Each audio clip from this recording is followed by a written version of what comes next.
welcome to the second segment of Swatch Sundays. Today we're going to be working on the Sprig stitch. As you can see, I'm still showing the soapstone swatch made prior to the video, but I'm going to work a small swatch of this in red heart yarn in the color Pool, and we'll still be using our 5.5 millimeter hook. All right, let's get started. So we're going to start with the slip knot as we did before. Once you have that slip knot nice and secure, you're going to do your chains. So a little bit about the chains in this project is going to change. The chains are still done the same, but they are going to require a specific count. So to do the sprig stitch, you need to do your chains in multiples of 4 plus 3. So what that means is that you chain in the multiple of 4. In this case, we're going to do 20, which is a multiple of 4. And then once you get to 20, you're going to add 3 chains. This is going to help you build up on the sprig stitch as you start getting into row 2, 3, 4, etc. So it's important that you make sure you chain in multiples of 4 plus 3. If you're planning on making something bigger than the swatch, you plan on taking this project and continuing your crochet, then an example would be the swatch that I showed you guys last week with the soapstone red heart yarn. That one I did the multiple of 4 up to 200, and then I added 3 to make it a good lap size afghan.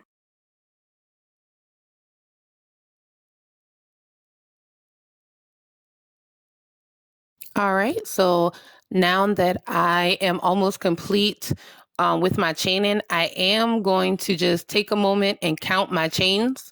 I usually do this when there is a certain pattern that requires a certain amount of chains, like the multiple of 4 that I explained, just to make sure that I'm going to be in sync with the pattern. If not, you'll get some weird things going on once you get to the end of your chaining row for your first row. So I've counted up my chains. Now I'm going to start the sprig stitch in the 4th chain from the hook. So I'm going to count the 3 chains and I'll start right there in the 4th. It's a regular single crochet. So you're going to insert your hook, pull the yarn through,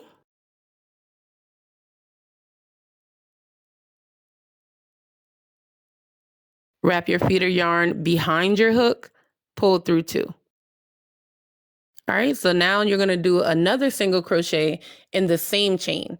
So you want to insert your hook again, pull that feeder yarn through, wrap behind your crochet hook, pull through 2.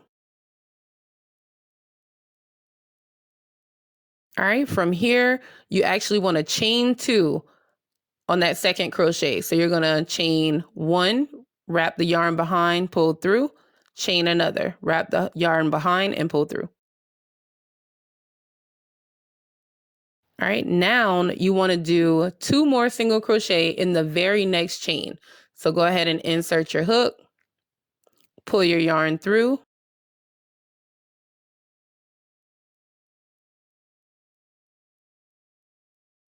wrap your yarn around the back of your crochet hook, pull through 2. Once more, in the same chain, insert your hook, pull the yarn through, wrap your yarn behind the crochet hook, pull through 2.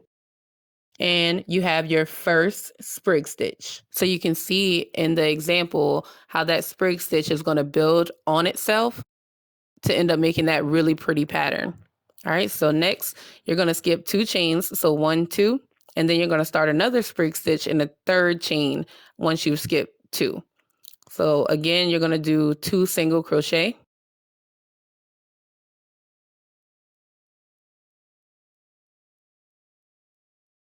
And then once you get your 2 single crochet in there, you're going to chain 2.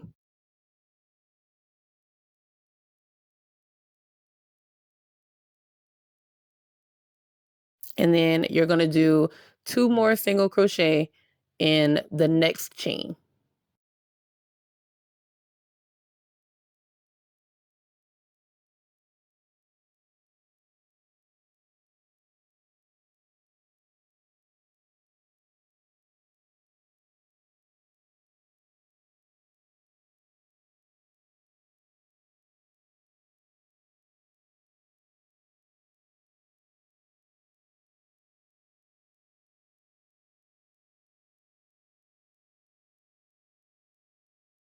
All right. Again, you're going to skip 2 chains and then start another sprig stitch. So skip 2. In the third chain, you'll do 2 single crochet, chain 2, 2 single crochet in the very next chain.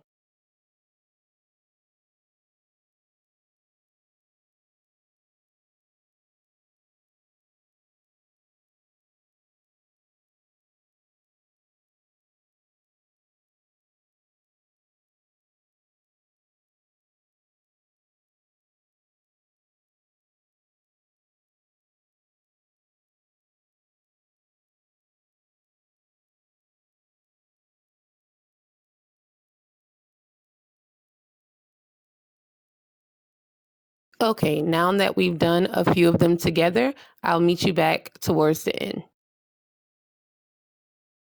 All right, so we've made it to the end of our chain.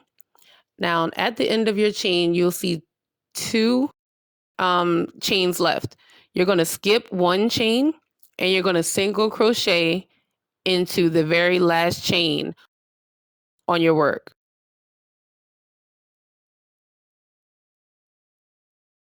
Once you single crochet into this last chain, it's almost like an anchor for this particular pattern. At this point, you're going to chain up 3. And this is kind of reminiscent of what we did when we did the chain, the multiples of 4 plus 3. So you're going to chain up 3 so that when you turn your work and you start working the pattern the next way, your yarn will be able to reach the middle of the sprig stitch, because that's where we're going to be working through the middle. So you find that middle of your sprig stitch, which is where you made the 2 chains to connect the 2 single crochet. And you're going to work 2 single crochet into the middle of that sprig stitch. And then you're going to chain 2 and work 2 more single crochet in the middle of that sprig stitch.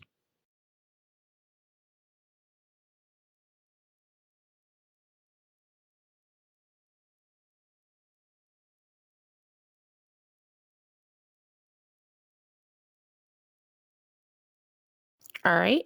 Once you got your single crochets in the middle of the sprig stitch, you can kind of look at it now and see where it's starting to look very similar to the pattern that we did with the soapstone. All right, so to get to your next stitch, it's going to be the same deal. You're going to go back into the middle of the next sprig stitch, do 2 single crochet, 2 chains, and 2 single crochet.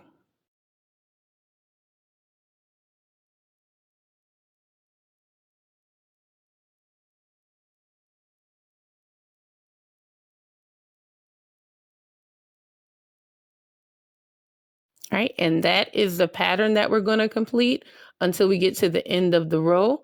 I'm going to go ahead and continue to work the sprig stitches, and I'll meet you back at the end of the row.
Okay, we made it back to the end of that row. So kind of like I described while working the single crochet, you want to make sure that you pick up 2 loops at this end to do your single crochet in. So you go through 2 loops, pull the yarn through.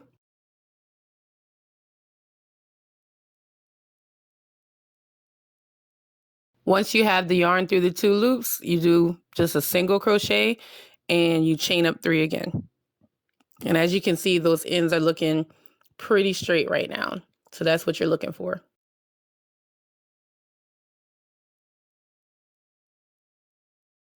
All right. Once you chain up 3, you're going to flip the work and begin again. Right in the middle of the sprig stitches, you're going to do 2 single crochet, 2 chains, and then another 2 single crochet. So I'm going to work this next row with you as well. Once we get to the end of the row, I want to show you how to maneuver your crochet hook into the first 3 that we chained up to turn the row the first time.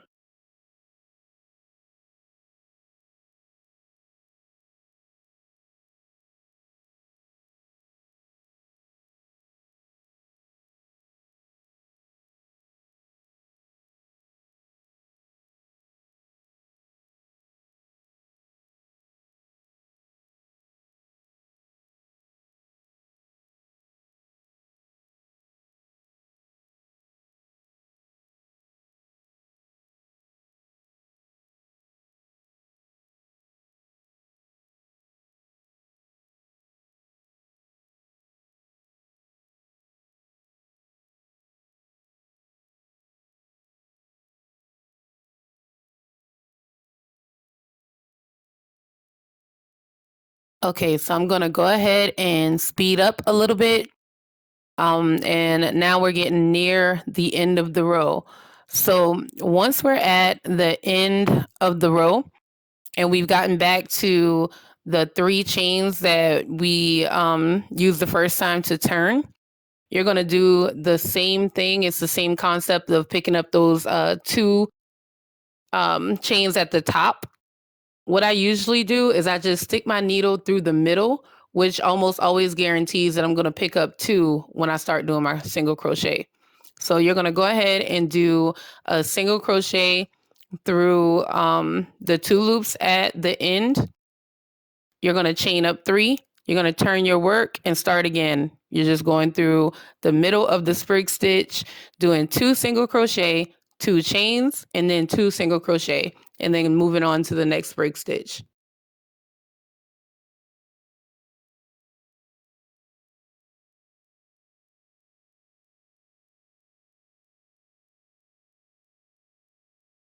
As you can see, it's starting to be very straight on the edges, and you can kind of see the pattern take shape. So if you continue to pick up 2 each time on your edges, you'll see your edges will come out relatively straight here, even though the pattern is more pointed at the top than straight. There is a pattern that's used to block this off once you're done, but I actually think it's nice without blocking it off. I am going to probably upload a tutorial soon with the pattern to actually close up the top if you want it to be blocked off. But that does include some stitches that we haven't learned yet. So for right now, we're going to kind of keep it in this fence post shape at the top, which I still think is gorgeous. All right, we've reached the end of our tutorial. Thank you so much for watching again. Next week, we're actually going to work on the grit stitch. Again, this is still single crochet and chains. So practice your single crochet and I'll see you next week.